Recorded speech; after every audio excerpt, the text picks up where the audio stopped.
வணக்கம், welcome to Chitra Murali's kitchen. இன்னைக்கு என்ன பார்க்க போறோம் அப்படின்னு பார்த்தீங்கன்னா, ஒரு டிஃபன் பாக்ஸ் ரெசிபி கொண்டக்கடலை வச்சு ஒரு ரைஸ் தான் நம்ம பண்ண போறோம். அதுக்கு வந்து நான் வெள்ளை கொண்டக்கடலையை நல்லா ஊற வச்சு வேக வச்சு ரெடியாக எடுத்து வச்சிருக்கேன். இப்போ எப்படி பண்றது அப்படிங்கறத நம்ம அப்படியே பார்த்துடலாம். நம்ம கொஞ்சமா உப்பு போட்டு வேக வச்சு ரெடியாக வச்சிருக்கேன். இந்த பக்கம் வந்து குக்கர்ல எண்ணெய் விட்டுருக்கேன், அது நல்லா காஞ்சிருக்கு. தாளிக்கிறதுக்கு சோம்பு எடுத்துக்கலாம். நல்ல ஒரு டீஸ்பூன் சோம்பு, 2 வெங்காயம் மீடியம் சைஸ்ல நீட்ட வாக்கில் கட் பண்ணி வச்சிருக்கேன், அதையும் சேர்த்துக்கலாம். அப்புறம் 2 பச்சை மிளகா,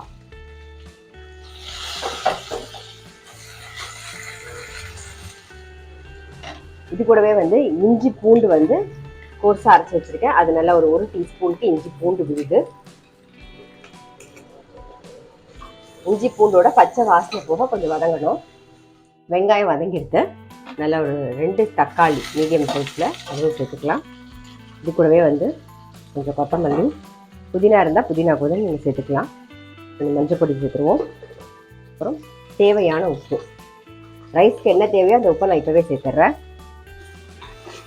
தக்காளி மட்டும் நல்லா வதங்கணும்.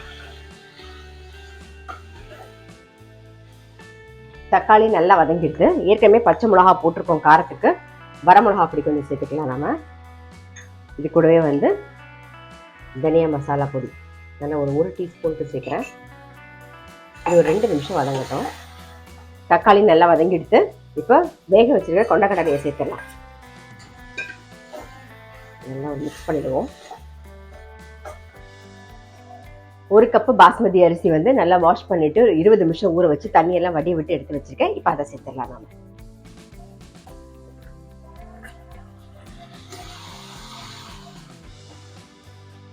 இப்போ 1 கப்புக்கு வந்து நான் 1.5 கப்பு தண்ணி விடுறேன். ஏற்கனவே தக்காளி வேற வதக்கிருக்கோமா, அதில் தண்ணி இருக்கும். ஸோ அதனால 1.5 கப்பு கரெக்டாக. உப்பு கரெக்டாக இருக்கான்னு பார்க்கணும்னு நினச்சிங்கன்னா நீங்கள் தண்ணி விட்டதுக்கப்புறம் உப்பு வந்து கரெக்டாக இருக்கான்னு பார்த்துட்டு வேணும்னா நம்ம உப்பு சேர்த்துக்கலாம். பட் நான் முன்னாடியே வந்து சாதத்துக்கு தேவையான உப்பெல்லாம் சேர்த்தாச்சு. இப்போ நல்ல ஒரு கொதி வரட்டும். பாருங்க, நல்லா ஒரு கொதி வந்துடுது. நம்ம வந்து மூடி வச்சு சிம்மில் வச்சுருவோம். சாதம் வேகிற வரைக்கும் வெயிட் பண்ணலாம். நல்ல ஒரு கொதி வந்துடுது. சிம்மில் வச்சுட்டு வேகிற வரைக்கும் வெயிட் பண்ணுவோம். பாருங்க, சாதம் வெந்திருக்கும், பார்த்துடலாம். பாருங்க, நல்லா வெந்திருக்கு. இதுக்கு மேலாக 1 ஸ்பூன் வந்து நெய் விட்டுக்கலாம்.